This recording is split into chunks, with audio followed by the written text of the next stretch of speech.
जय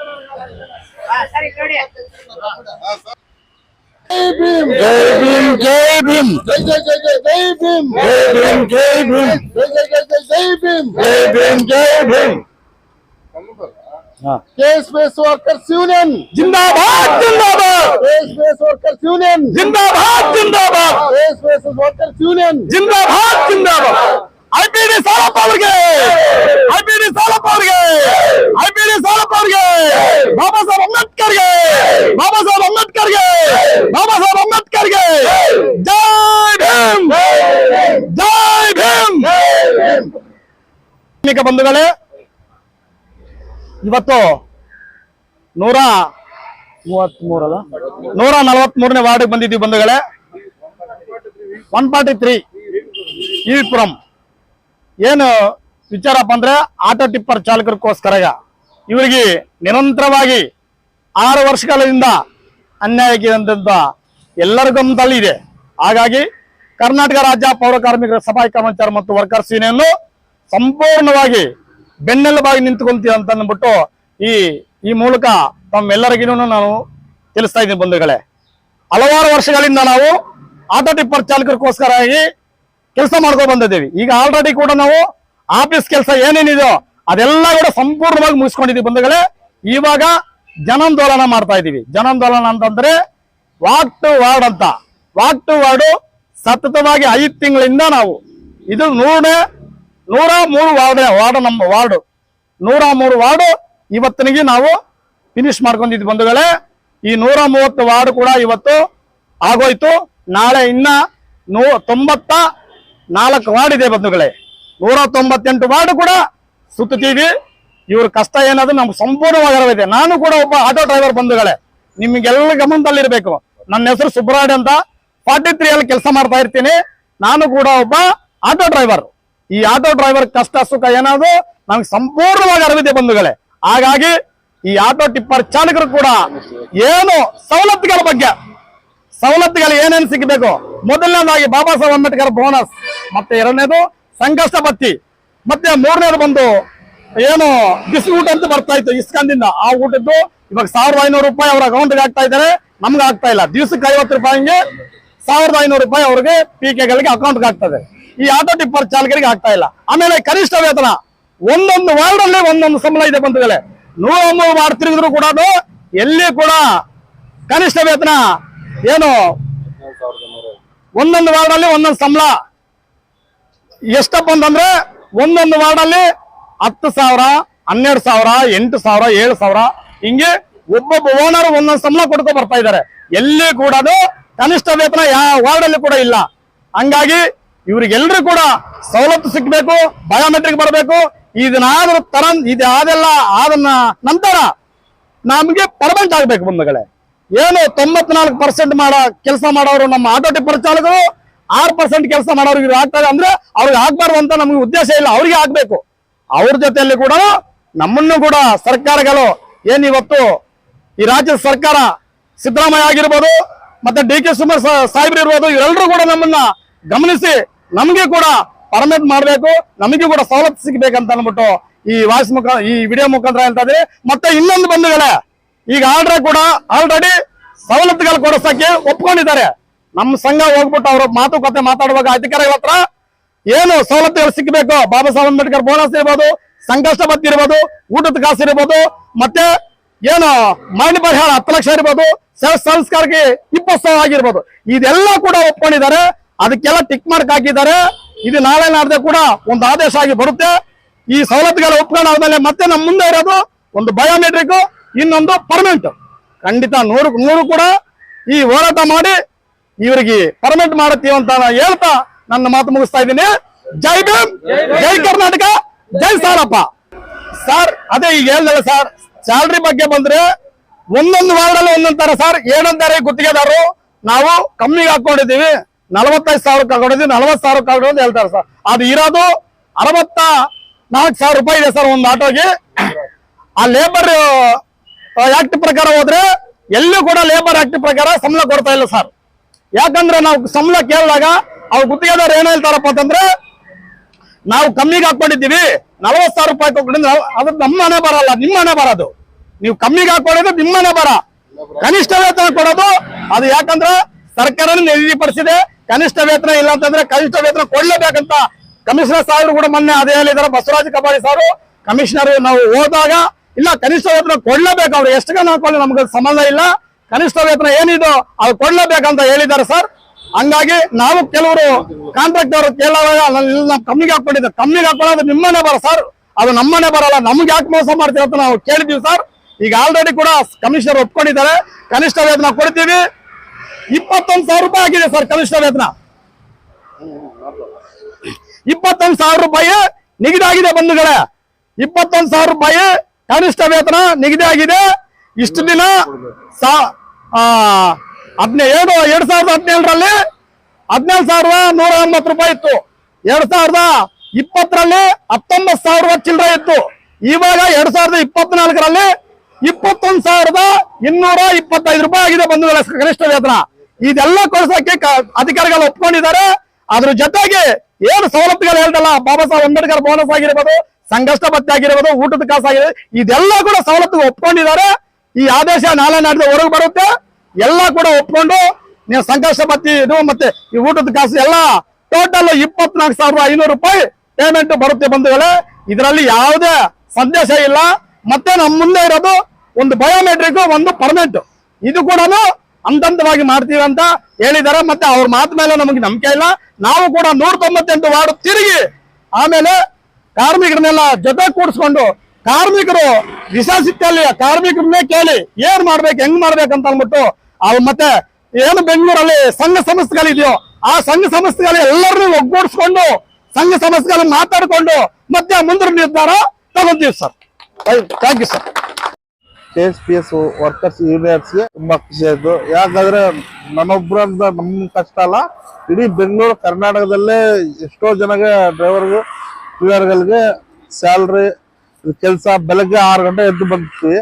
ನಮ್ ತರಾನೇ ಲೇಡೀಸ್ ಬರ್ತಾರೆ, ಆದ್ರೆ ಅವ್ರದ್ದು 2 ಗಂಟೆವರೆಗೂ ಅವ್ರು ಮಾಡ್ತಾರೆ. ನಾವು 2 ಗಂಟೆ ಆಗತ್ತೆ, ಒಂದಿನ ಸಾಯಂಕಾಲ ಆಗತ್ತೆ ಕೆಲಸ ಆಗಿಲ್ಲ ಅಂದ್ರೆ, ಲಾರಿ ಕೆಲಸ ಇಲ್ಲ ಅಂದ್ರೆ ನಮ್ಗೇನಂದ್ರೆ ತಿಂಗಳು ಬಂದ್ಮೇಲೆ ಮನೆ ಬಾಡಿ ಕಟ್ಬೇಕು, ಮಗು ಸ್ಕೂಲ್ ಫೀಸು, ಬಟ್ಟೆಗಳು ಇದೆಲ್ಲ ತಗೊಬರ್ಬೇಕಾದ್ರು ನಮ್ದು ಸ್ಯಾಲ್ರಿ ಬೇಕೇ ಬೇಕಾಗತ್ತೆ. ನಮಸ್ಕಾರ. ಜೋರಾಗಿ ಮಾತಾಡಿ. ನಮಸ್ಕಾರ. ಜೈ ಭೀಮ್. ಜೈ ಭೀಮ್. ಜೈ ಭೀಮ್ ಕರ್ನಾಟಕ.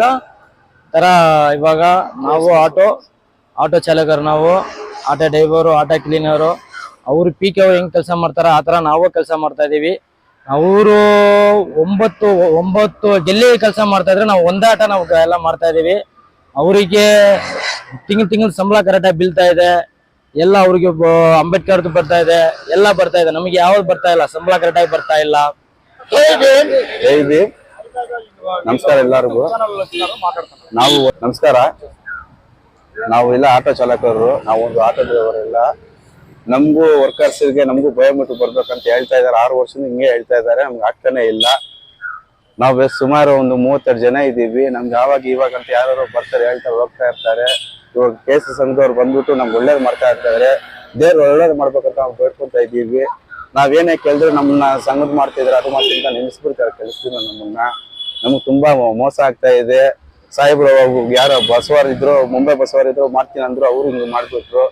ಇವಾಗ ನಮ್ಮ ಸಾಹೇಬ್ರು ಸಿದ್ದರಾಮಯ್ಯ ಆಗ್ಲಿ, DK ಶಿವಕುಮಾರ್ ಸಾಹೇಬ್ರು ಆಗ್ಲಿ, ಅವರಿಂದ ನಮ್ಗೆ ಒಳ್ಳೇದಾದ್ರೆ ಅವ್ರದ್ದು ಎಷ್ಟೇ ವರ್ಷ ಆದ್ರೂ ನಾವು ಬೇಡ್ಕೊಂತೀವಿ. ನಮ್ಗೆಲ್ಲ ಒಳ್ಳೆ ಆಗ್ಬೇಕು. ನಮ್ಗೆಲ್ಲ ಲೇಡೀಸ್ಗೆ ಏನು ಸ್ಪೆಷಾಲಿಟಿ ಇದೆಯಲ್ಲ ನಮ್ಗೆ ಮಾಡ್ಕೊಡಿ. ಅವ್ರೇನು ಅವ್ರ ಕೆಲಸ ಮಾಡ್ದಂಗೆ ನಾವು ಮಾಡ್ತಾ ಇಲ್ವಾ? ಒಂದ್ ಆಟೋ ಕೊಟ್ಬಿಟ್ಟು 6 ಪಾಸ್ ಮಾಡಿಸ್ಕೊಡ್ತಾರೆ, 6 ಪಾಯಿಂಟ್ ಎತ್ಬೇಕು. ಇಂಗ್ಲೀಷ್ ಆದ್ರೆ ಏನಾದ್ರು ನಾವು ಎತ್ಕೋಬೇಕು. ನಮ್ಗೆ ಏನಾದ್ರು ತೋರ್ಸೋರು ಯಾರಿಲ್ಲ ಸರ್. ಇಲ್ಲ ನಮ್ಮಿಂದ ಅವ್ರಿಗೆಲ್ಲ ಆಧಾರ್ ಕಾರ್ಡ್ ಅಲ್ಲಿ ES ಇದೆ, ಎಲ್ಲ ಇದೆ. ನಮ್ಗೆ ಊಟ ಕೊಡೋಕೆ ಯಾರಿಲ್ಲ ಇಲ್ಲಿ ಕಾಸುಗಳು. ನಾವು ಕೈಯಿಂದ ಹಾಕೋಬೇಕೆಲ್ಲ. ಏನನ್ನ ಮಾತಾಡಿ ನೀವೇನು ಮಾಡ್ತೀರಾ ಅಂತ ನಮ್ಗೆ ನಿಲ್ಲಿಸ್ತಾರೆ ಕೆಲಸದಿಂದ. ಅದೊಂದು ಬೇಜಾರು ನಮ್ಗೆ. ಯಾರು ನಮ್ಗೆ ಹಿಂದೆ ಮುಂದೆ ಸಪೋರ್ಟ್ ಇಲ್ಲ. ಇವಾಗ ಸಂಘದವ್ರು ಬಂದಿದಾರೆ ಅಂತ KS ಅವ್ರದ್ದು. ಅವರಿಂದ ನಮ್ಗೆ ಒಳ್ಳೇದಾದ್ರೆ ನಮ್ಗಿದೆ ಸಂತೋಷ. ಜೈ ಭೀಮ್, ಜೈ ಕರ್ನಾಟಕ. ಮೊದಲಿಗೆ ಎಲ್ಲರಿಗೂ ಜೈ ಭೀಮ್ ವಂದನೆಗಳು. ನಮ್ಮ KSPS ವರ್ಕರ್ಸ್ ಯೂನಿಯನ್ ಸಂಘದ ವತಿಯಿಂದ ಹಲವಾರು ತಿಂಗಳು ಅಂದ್ರೆ ಒಂದು 5-6 ತಿಂಗಳಿಂದ ವಾಕ್ ಟು ವಾರ್ಡ್ ಅಂದ್ರೆ ಜನಗಳಿಗೆ ನಮ್ಮ ಕಸ ವಿಲೇವಾರಿ ಮಾಡ್ತಿದಾರಲ್ಲ ನಮ್ಮ ಕಾರ್ಮಿಕರು, ನಮ್ಮ ಆಟೋ ಚಾಲಕರು, ಟಿಪ್ಪರ್ ಚಾಲಕರು, ಸಹಾಯಕರು, ಇವ್ರಿಗೆ ಆಗ್ತಾ ಇರೋ ಅನ್ಯಾಯಗಳ ಬಗ್ಗೆ ನಾವು ನಮ್ಮ ರಾಜ್ಯಾಧ್ಯಕ್ಷರಾಗ್ಬೋದು, ನಮ್ಮ ಉಪಾಧ್ಯಕ್ಷರಾಗ್ಬೋದು, ನಮ್ಮ ಬೆಂಗಳೂರಿನ ಅಧ್ಯಕ್ಷರಾಗ್ಬೋದು, ಎಲ್ಲರೂ ಬೆಳಗ್ಗೆ 5 ಗಂಟೆಗೆ ಎದ್ದು ನಾವೊಂದು ಟೀಮ್ ರಚನೆ ಮಾಡ್ಕೊಂಡು ಇಂಥ ವಾರ್ಡ್ಗೆ ಹೋಗ್ಬೇಕಂತ ದಿನ ಮಾತಾಡ್ಕೊಂಡು ಬಂದು ಇವ್ರಿಗೆ ಅರಿವು ಮೂಡಿಸ್ತಾ ಇದೀವಿ. ಅರಿವು ಅಂದ್ರೆ ಇವ್ರಿಗೆ ಏನೇನ್ ಅನ್ಯಾಯ ಆಗ್ತಿದೆ, ಇವ್ರಿಗೆ ಏನ್ ಸವಲತ್ತುಗಳು ಸಿಗ್ತಾ ಇಲ್ಲ, ಇವ್ರು ಎಷ್ಟು ಮೋಸ ಹೋಗ್ತಿದಾರೆ ಅನ್ನೋದ್ರ ಬಗ್ಗೆ ಅರಿವು ಮೂಡಿಸಿ ಇವ್ರಿಗೆ ಬರೋ ಸವಲತ್ತುಗಳನ್ನ ಸರ್ಕಾರದಿಂದ ಪ್ಲಸ್ ಮತ್ತೆ BBMP ಕಡೆಯಿಂದ ಇವ್ರಿಗೆ ಬರ್ಬೇಕಾಗಿರೋ ಸವಲತ್ತುಗಳನ್ನ ಕೊಡ್ಸೋದಕ್ಕೆ ನಾವು ಪಣ ತಟ್ಕೊಂಡಿದೀವಿ. ಈ ಒಂದು ಕಾರ್ಯನ ನಾವು 198 ವಾರ್ಡ್ಗಳು ಮುಗಿದ ಮೇಲೆ ಎಲ್ಲರಿಗೂ ಹೇಳಿ ಒಂದು ಏನ್ ಹೇಳ್ತಾರೆ ಸ್ಟ್ರೈಕ್ ಅನ್ನೋ ಒಂದು ಪದಾನ ಮುಂದಕ್ಕೆ ತಳ್ಳಾರೆ ಎಲ್ಲಾರ ಮನ್ಸಿಗೆದ್ದು ಈ ಒಂದು ಇದ್ ಮಾಡ್ಬೇಕಂತ ಮಾಡ್ಕೊಂಡಿದ್ವಿ. ಫಸ್ಟ್ ಮೇನ್ ಏನಂತಂದ್ರೆ ಇವ್ರ ಆರೋಗ್ಯದ ಬಗ್ಗೆ ಯಾರನ್ನು ಚಿಂತನೆ ಮಾಡ್ತಾನೆ ಇಲ್ಲ. ಇವ್ರು ಬರೇ ಕೆಲಸ ಮಾಡ್ಬೇಕು, 5 ಗಂಟೆಗೆ ಬರ್ಬೇಕು, 2 ಗಂಟೆ ಇರ್ಬೇಕು, ಬಯೋಮೆಟ್ರಿಕ್ ಹಾಕ್ಬೇಕು, ಕೆಲಸ ಮಾಡ್ಬೇಕು. ಅವ್ರಿಗೆ ಏನೇ ಅನಾರೋಗ್ಯ ಆದ್ರೂ, ಅವ್ರಿಗೆ ಏನೇ ತೊಂದರೆ ಆದ್ರೂ ಒಂದು ESI ಕಾರ್ಡ್ ಇರಲ್ಲ ಅವ್ರ ಹತ್ರ, ಅವ್ರಿಗೆ PF ಕರೆಕ್ಟ್ ಆಗಿ ಕಟ್ಟಲ್ಲ ಓನರ್ಗಳು. ಇದನ್ನ ಚೆಕ್ ಮಾಡ್ಬೇಕಾಗಿರೋದು BBMP ಅಧಿಕಾರಿಗಳು. ಮುಖ್ಯವಾಗಿ ಈ BBMP ಅಧಿಕಾರಿಗಳಿಗೆ ಬರೇ ನಮ್ಮ ನಗರ ಸ್ವಚ್ಛವಾಗಿರ್ಬೇಕಷ್ಟೇ, ಕಾರ್ಮಿಕರಿಗೆ ಸ್ವಚ್ಛದ ಬಗ್ಗೆ ಯಾರು ಕೇಳ್ತಾನೆ ಇಲ್ಲ. ಹಾಗಾಗಿ BBMP ಅಧಿಕಾರಿಗಳಿಗೆ ನಾನೊಂದು ರಿಕ್ವೆಸ್ಟ್ ಮಾಡ್ತೀನಿ, ನಮ್ಮ ಸಂಘದ ವತಿಯಿಂದ ದಯವಿಟ್ಟು ಇವ್ರಿಗೇನು 6 ತಿಂಗಳಿಗೋ 3 ತಿಂಗಳಿಗೋ ಇವ್ರಿಗೇನು ತಪಾಸಣೆ ಮಾಡಿಸ್ತೀರಿ, ವೈದ್ಯ ತಪಾಸಣೆ, ಇನ್ನು ಮುಂದೆ ಆದ್ರೂ ದಯವಿಟ್ಟು ಈ ಒಂದು ತಪಾಸಣೆ ಮಾಡಿಸಿ ಅವ್ರ ಆರೋಗ್ಯನ ಕಾಪಾಡಬೇಕಂತ ಇವರು ನೋಡಿ. ಇಡೀ ಬೆಂಗಳೂರೇ ಇವರಿಂದಾನೆ ಎಷ್ಟು ನೀಟಾಗಿದೆ. ಅದಾದ್ಮೇಲೆ ಸಾರ್ವಜನಿಕರಿಗೆ ಇವ್ರು ಆರೋಗ್ಯ ಕೊಡ್ತಾ ಇದಾರೆ. ಇವ್ರ ಆರೋಗ್ಯವನ್ನು ಕೆಡಿಸ್ಕೊಂಡು ಸಾರ್ವಜನಿಕರಿಗನ್ನ ಚೆನ್ನಾಗಿ ನೋಡ್ಕೊತಿದಾರ. ಅಂತವ್ರನ್ನ ನೀವು ಎಷ್ಟು ಹೀನಾಗಿ ನೋಡ್ತಿದೀರಿ ಅಂತಂದ್ರೆ ಅವ್ರಿಗೆ ಏನೇ ಒಂದು ಡಾಕ್ಯುಮೆಂಟ್ಸ್ ESI PF ಡಾಕ್ಯುಮೆಂಟ್ಸ್ ಆಗ್ಲಿ ಏನೋ ಸರಿಯಾಗಿ ಇರೋದಿಲ್ಲ. ಮೊನ್ನೆ 73ನೇ ವಾರ್ಡಲ್ಲಿ ಒಂದು ಹುಡುಗ ತೀರೋಗ್ತಾರೆ, ಅವ್ರದ್ದು PF ಇರ್ಲಿಲ್ಲ, PF ಇಲ್ಲ, ESI ಇಲ್ಲ. ಅದರಿಂದ ಏನಾಗಿದೆ ಅಂತಂದ್ರೆ ಅವ್ರಿಗೆ ಬರೋ ಸರ್ಕಾರದಿಂದ ಬರೋ ಇದು ಯಾರು BBMP ಆಫೀಸರ್ ಕೊಡೋ ಸವಲತ್ತಲ್ಲ, ನಿಮ್ಮ ಯಾರು ಕಾಂಟ್ರಾಕ್ಟ್ ಇರ್ತಾರೋ ಕೊಡೋ ಸವಲತ್ತಲ್ಲ, ಸರ್ಕಾರದಿಂದ ಭಾರತ ಸರ್ಕಾರದಿಂದ ಬರೋ ಸವಲತ್ತನ್ನ ಬರ್ದಂಗೆ ಮಾಡಿರೋದು ಯಾರಂತಂದ್ರೆ ನಮ್ಮ ಯಾರು ತಗೊಂಡಿರ್ತಾರ ಗುತ್ತಿಗೆದಾರರು ಅವ್ರದೇ. ಗುತ್ತಿಗೆದಾರರು ಎಲ್ಲಾರ್ಗು ಎಲ್ಲಾ ಕಾರ್ಮಿಕರಿಗೆ ಅವ್ರವ್ರದಾದಂತ ಡಾಕ್ಯುಮೆಂಟೇಶನ್ ಕರೆಕ್ಟ್ ಆಗಿ ಮಾಡ್ಕೊಡ್ಬೇಕು. ಆದಷ್ಟು ಬೇಗ ಪ್ರತಿಯೊಂದು ವಾರ್ಡ್ಗಳಲ್ಲಿ ಈ ಒಂದು ಕಾರ್ಮಿಕರ ಡಾಕ್ಯುಮೆಂಟೇಶನ್ ಅಂತಂದ್ರೆ ಅವ್ರಿಗೆ ESI ಆಗ್ಬೋದು, PF ಆಗ್ಬೋದು, ಪೆನ್ಷನ್ ಬರೋದಾಗ್ಬೋದು, ದಯವಿಟ್ಟು ಮಾಡ್ಕೊಡಿ. ಇಲ್ಲ ಅಂತಂದ್ರೆ ಇದ್ರ ಬಗ್ಗೆ ಕ್ರಮ ತಗೊಂಡು ಯಾವ್ಯಾವ ಗುತ್ತಿಗೆದಾರರು ಇದಾರೆ, ಯಾವ್ಯಾವ BBMP ಆಫೀಸರ್ಸ್ ಇದಾರೆ ಎಲ್ಲಾರ ಮೇಲೂ ಕೇಸ್ ಹಾಕಿ ನಮ್ಮ KSPS ಯೂನಿಯನ್ ವತಿಯಿಂದ ನಮ್ಮ ಕಾರ್ಮಿಕ ಬಂಧುಗಳೆಲ್ಲರಿಗೂ ನಾವು ಒಂದು ಧೈರ್ಯ ಕೊಟ್ಟು ಅವರ ಕುಟುಂಬಗಳಿಗೆ ನೆರವಾಗಿ ನಿಲ್ತೀವಿ ಅಂತ ಹೇಳ್ತಾ ಈ ಒಂದೆರಡು ಮಾತುಗಳನ್ನ ಮುಗಿಸ್ತಾ ಇದ್ದೀನಿ. ಜೈ ಭೀಮ್, ಜೈ ಕರ್ನಾಟಕ. ಜೈ ಜೈ ಜೈ ಜೈ ಜೈ ಭೀಮ್, ಜೈ ಜೈ ಜೈ ಜೈ ಜೈ ಭೀಮ್, ಜೈ ಜೈ ಜೈ ಜೈ ಜೈ ಭೀಮ್. KSPS ವರ್ಕರ್ಸ್ ಯೂನಿಯನ್ ಜಿಂದಾಬಾದ್, KSPS workers union, KSPS workers union. ಕಾರ್ಮಿಕರ ಒಗ್ಗಟ್ಟು, ಕಾರ್ಮಿಕರ ಒಗ್ಗಟ್ಟು, ಕಾರ್ಮಿಕರ ಒಗ್ಗಟ್ಟು. ಏನೇ ಬರಲಿ, ಏನೇ ಬರಲಿ, ಏನೇ ಬರಲಿ, ಯಾರೇ ಬರಲಿ, ಯಾರೇ ಬರಲಿ, ಯಾರೇ ಬರಲಿ. ಜೈ ಭೀಮ್. ಸರ್, ಬೃಹತ್ ಬೆಂಗಳೂರು ಮಹಾನಗರ ಪಾಲಿಕೆಯಲ್ಲಿ ಸ್ವಚ್ಛತಾ ಕಾರ್ಯ ನಿರ್ವಹಿಸುತ್ತಿರುವ ಪೌರ ಕಾರ್ಮಿಕ ಬಂಧುಗಳೇ ಹಾಗೂ ಘನತ್ಯಾಜ್ಯ ನಿರ್ವಹಣೆ ಮಾಡುತ್ತಿರುವ ಆಟೋ ಚಾಲಕರು, ಸಹಾಯಕರು, ಲೋಡರ್ಸ್, ಕಾಂಪ್ಯಾಕ್ಟರ್ ಚಾಲಕ ಸಹೋದರರೇ, ಈ ದಿನ ನಾವು ಎಷ್ಟೇ ವಾರ್ಡನ್ನು 103ನೇ ವಾರ್ಡಲ್ಲಿ ಇಲ್ಲಿ ಇದ್ದೀವಿ. ಕಾರ್ಮಿಕ ಸಹೋದರರ ಹತ್ರ ಜಾಗೃತಿ ಅಭಿಯಾನದಲ್ಲಿ ನಾವು KSPS ವರ್ಕರ್ಸ್ ಯೂನಿಯನ್ ತೊಡಸ್ಕೊಂಡಿದ್ದೀವಿ. ನಾವು ಜಾಗೃತಿ ಅಭಿಯಾನ ಮಾಡ್ತಾ ಇರೋದು ಏನಂದ್ರೆ, ಈ ಹಿಂದೆ ಒಂದು 20-30 ವರ್ಷಗಳಿಂದ ಈ ಘನತ್ಯಾಜ್ಯ ನಿರ್ವಹಣೆ ಮಾಡ್ತಾ ಇದ್ರೆ ಕಾರ್ಮಿಕ ಬಂಧುಗಳು. ಆ ಜೊತೆಗೆ ಈಗ 17ರವರೆಗೂ ಒಂದಾಗೆ ಇದ್ದಂತ ಪೌರ ಕಾರ್ಮಿಕ ಮತ್ತು ಆಟೋ ಚಾಲಕ ಸಹಾಯಕರು 2017 ತದನಂತರ ಇವ್ರನ್ನ ಆಟೋ ಚಾಲಕರು ಸಹಾಯಕರು ಅಂತ ಕರೀತಾ ಇದ್ದಾರೆ. ಈ ಹಿಂದೆ ಪೌರ ಕಾರ್ಮಿಕರಂತಾನೆ ಎಲ್ಲರನ್ನು ಕರೀತಾ ಇದ್ರು. ಆ ಕರೆಯ ನಿಟ್ಟಲ್ಲಿ ಎಲ್ಲರೂ ಗುತ್ತಿಗೆಯಲ್ಲೇ ಇದ್ರು, ಗುತ್ತಿಗೆದಾರರೇ ವೇತನ ಕೊಡ್ತಾ ಇದ್ರು, ಮತ್ತೆ ಎಲ್ಲರೂ ಒಂದಾಗೆ ಇದ್ರು, ಬಯೋಮೆಟ್ರಿಕ್ ಇತ್ತು. ಆದ್ರೆ ಈ ಆಗಿನ ಸಿದ್ದರಾಮಯ್ಯ ಸಾಹೇಬರು ಸರ್ಕಾರದಲ್ಲಿ 2017ರಲ್ಲಿ ಎಲ್ಲ ರಾಜ್ಯದಲ್ಲಿರುವ ಎಲ್ಲ ಪೌರ ಕಾರ್ಮಿಕರಿಗೂ ಕಾಯಂ ಪೌರ ಕಾರ್ಮಿಕರನ್ನಾಗಿ ಮಾಡ್ತೀವಂತ ಹೇಳಿ ಆದೇಶ ಹೊರಡಿಸಿ, ತದನಂತರ 1/1/2018ರಿಂದ DPS ಸಿಸ್ಟಮ್ ತಂದು ನಮ್ಮ ಪೌರ ಕಾರ್ಮಿಕ ಬಂಧುಗಳನ್ನ DPS ಸಿಸ್ಟಮ್ ತಂದ್ಬಿಟ್ಟು ನಮ್ಮ ಆಟೋ ಚಾಲಕರು ಸಹಾಯಕರನ್ನ ಹಂಗೆ ಉಳಿಸ್ಬಿಟ್ರು. ಒಂದು ಕಣ್ಣಿಗೆ ಬೆಣ್ಣೆ, ಒಂದು ಕಣ್ಣಿಗೆ ಸುಣ್ಣ ತರ ಆಗಿ ಅವರು ನರಕ ಯಾತನೆ ಅನುಭವಿಸ್ತಾ ಇದ್ದಾರೆ. ಆದೇಶ ಏನು ವರದಿ ಪ್ರಕಾರ 94% ಘನತ್ಯಾಜ್ಯ ವಿಲೇವಾರಿ ಮಾಡೋದು ನಮ್ಮ ಆಟೋ ಚಾಲಕರು ಸಹಾಯಕರು ಲೋಡರ್ಸ್ ಇದ್ದಾರೆ. ಆದ್ರೆ 6% ಮಾಡೋರಿಗೆ ಇವತ್ತು ಕಾಯಂ ಆಗ್ತಾ ಇದೆ. ಕಾಯಂ ಆಗ್ಬೇಡ್ದಂತಲ್ಲ, ಅವರು ನಮ್ಮ ಸಹೋದರ ಸಹೋದರಿಯರಿಗೆ ಅವ್ರಿಗೂ ಆಗ್ಲಿ, ಜೊತೆಗೆ ಇದ್ದಂತವ್ರಿಗೆ ಇವ್ರನ್ನ ಕೈ ಬಿಟ್ಟಿರೋದು ಎಷ್ಟು ಮಾತ್ರ ಸರಿ ಅಂತ ನಮ್ಮ ಪ್ರಶ್ನೆ ಆಗಿದೆ, ಯಕ್ಷ ಪ್ರಶ್ನೆ ಆಗಿದೆ. ಹಾಗಾಗಿ ಒಂದಾಗೆ ಊಟ ಮಾಡ್ತಾ ಇದ್ರು, ಒಂದಾಗೆ ಕೆಲಸ ಮಾಡ್ತಾ ಇದ್ರು ಅಂತವ್ರಿಗೆ ಬೇರೆ ಬೇರೆ ಮಾಡಿ ಊಟದಲ್ಲಿ ವಂಚನೆ ಆಗಿದೆ. ನಮ್ಮ ಆಟೋ ಚಾಲಕರು ಸಹಾಯಕರು ಲೋಡರ್ಸ್ಗೆ ಬೋನಸ್ ಅಲ್ಲಿ ವಂಚನೆ ಆಗಿದೆ. ಸಂಕಷ್ಟ ಭತ್ಯೆ ಆಗಿನ ನಮ್ಮ ಬಸವರಾಜ ಬೊಮ್ಮಾಯಿ ಸಾಹೇಬರು ಎಲ್ಲ ರಾಜ್ಯದಲ್ಲಿರುವ ಪ್ರತಿಯೊಬ್ಬ ಪೌರ ಕಾರ್ಮಿಕರು ಸಂಕಷ್ಟ ಭತ್ಯೆ ಅಂತ 2,000 ಘೋಷಣೆ ಮಾಡ್ತಾ ಇದ್ದೀನಿ ಅಂದ್ರು. ಆದ್ರೆ ಎಲ್ಲರೂ ತಗೊಂತಾ ಇದ್ದಾರೆ. ನಾವೇನ್ ಪಾಪ ಮಾಡಿದ್ದೀವಂತ ನಮ್ಮ ಕಾರ್ಮಿಕರ ಅಳಲು ಆಗಿದೆ. ಸಾರ್ವಜನಿಕರೇ ಮತ್ತು ಸಂಬಂಧಪಟ್ಟ ಅಧಿಕಾರಿಗಳೇ ತಮ್ಮ ಗಮನಕ್ಕೆ ತರ್ತಾ ಇದೀವಿ. ಈ ಹೀನ ಕೆಲಸ ಮಾಡ್ತಾ ಇದ್ದಾರೆ. ಇವ್ರನ್ನ ನೋಡಿ ಬೇಕಾದ್ರೆ ಯಾವ್ದೋ ಒಂದು ಪೇಪರ್ ಆಯೋರು ಇರಲ್ಲ ಆ ತರ ಇದ್ದಾರೆ. ಒಂದು ಸರಿಯಾದ ಸೇಫ್ಟಿ ಕಿಟ್ಸ್ ಇಲ್ಲ, ಕನಿಷ್ಠ ವೇತನ ಇಲ್ಲ ಕಾರ್ಮಿಕ ಕಾಯ್ದೆ ಪ್ರಕಾರ. ಇವ್ರಿಗೆ ESI PF ಸರಿಯಾಗಿ ಕಡಿತ ಆಗ್ತಾ ಇಲ್ಲ. ಇವ್ರು ಏನನ್ನ ಮರಣ ಆದ್ರೆ ತುಂಬಾ ತೊಂದರೆ ಅನುಭವಿಸಿ ಅವರ ಕುಟುಂಬ ಬೀದಿ ಪಾಲಾಗ್ತಾ ಇದೆ. ಅವ್ರ ನಂಬ್ಕೊಂಡಿರೋ ತಂದೆ ತಾಯಿಂದಿರು, ಅವರ ಹೆಂಡತಿ ಮಕ್ಕಳು. ಆದ್ರೆ ನಮ್ಮ ಪೌರ ಕಾರ್ಮಿಕ ಬಂಧುಗಳು ಅಕಸ್ಮಾತ್ ಅಕಾಲಿಕ ಮರಣ ಆದ್ರೆ ಅವ್ರಿಗೆ 10 ಲಕ್ಷ ನೀವು ಕೊಡ್ತಾ ಇದ್ರಿ ಸಾಹೇಬ್ರೆ.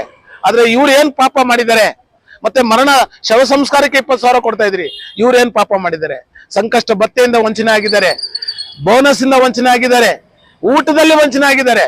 ದಯವಿಟ್ಟು ಇವ್ರನ್ನೂ ಸಹ ನಿಮ್ ಮಡಲ್ಗೆ ಹಾಕೊಂಡು ಇವ್ರಿಗೂ ಕಾಯಂ ನೌಕರಿ ಮಾಡಿ. ಇದು ಎಸೆನ್ಸಿಯಲ್ ವರ್ಕು, ಅಗತ್ಯ ಸೇವೆಯಲ್ಲಿ ಅಡಿಯಲ್ಲಿ ಬರೋದು. 2017ರಲ್ಲಿ ಆದೇಶ ಮಾಡಿದಿರಿ ಸರ್ಕಾರ ತಾವೇ ಏನಂತ, ಯಾವುದೇ ಪರಿಸ್ಥಿತಿಯಲ್ಲಿ ಗುತ್ತಿಗೆ ತಾತ್ಕಾಲಿಕ ಟೆಂಪರರಿ ಇರಬಾರ್ದು ಅಂತ. ಹಾಗಾಗಿ ಇವ್ರನ್ನು ಎಸೆನ್ಸಿಯಲ್ ವರ್ಕ್ ಅಗತ್ಯ ಸೇವೆ ಅಡಿಯಲ್ಲಿ ಬರೋದ್ರಿಂದ ಇವ್ರನ್ನು ಸಹ ಇವ್ರ ಜೊತೆಗೆ ಏನು ನಮ್ಮ ಮಾರ್ಷಲ್ ಸರ್ ಇದ್ದಾರೆ, JHಗಳಿದ್ದಾರೆ, ಲಿಂಕ್ ವರ್ಕರ್ಸ್ ಇದ್ದಾರೆ, ಅವರು ಅಗತ್ಯ ಸೇವೆ ಅಡಿಯಲ್ಲಿ ಬರೋದ್ರಿಂದ ಇವ್ರ ಜೊತೆಗೆ ಅವ್ರನ್ನೆಲ್ಲನ್ನು ಸೇರಿಸ್ಕೊಂಡು ನಿಮ್ಮ ಮಡಲ್ಗೆ ಹಾಕೊಳ್ಳಿ. ಇವರು ಸಾರ್ವಜನಿಕರ ಕಟ್ಟ ಅಂತ ಸೆಸ್ಸು ಪೋಲ ಆಗ್ಬೇಡ್ದು. ಇವ್ರಿಗೂ ಸಹ ನಾವು ಈ ಏನು ವಾಹನ ಇದಾವೆ, ಗುತ್ತಿಗೆದಾರ ವಾಹನ ಕೊಟ್ಟಿದ್ದಾರೆ, ಅವರು ಹೊಟ್ಟೆ ಮೇಲೆ ಹೊಡೆಯೋದು ಬೇಡಿ.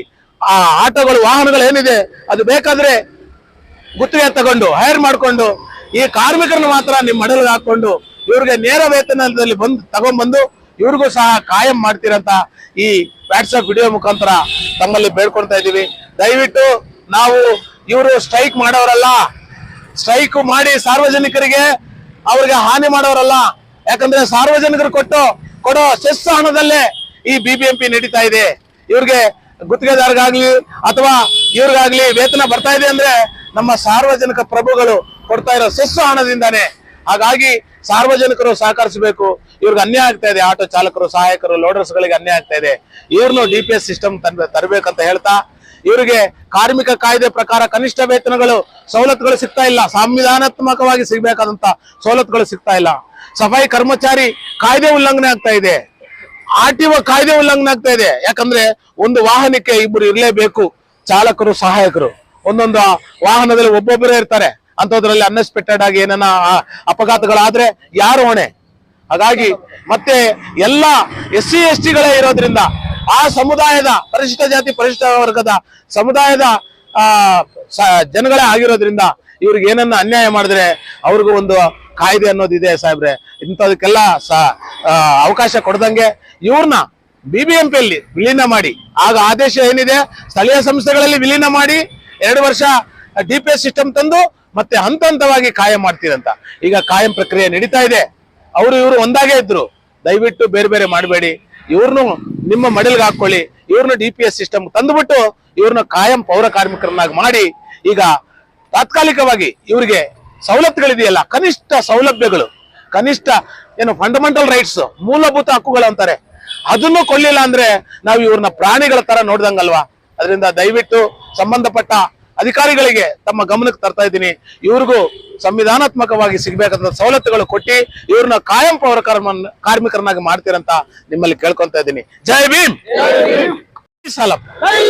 ಭೀಮ್.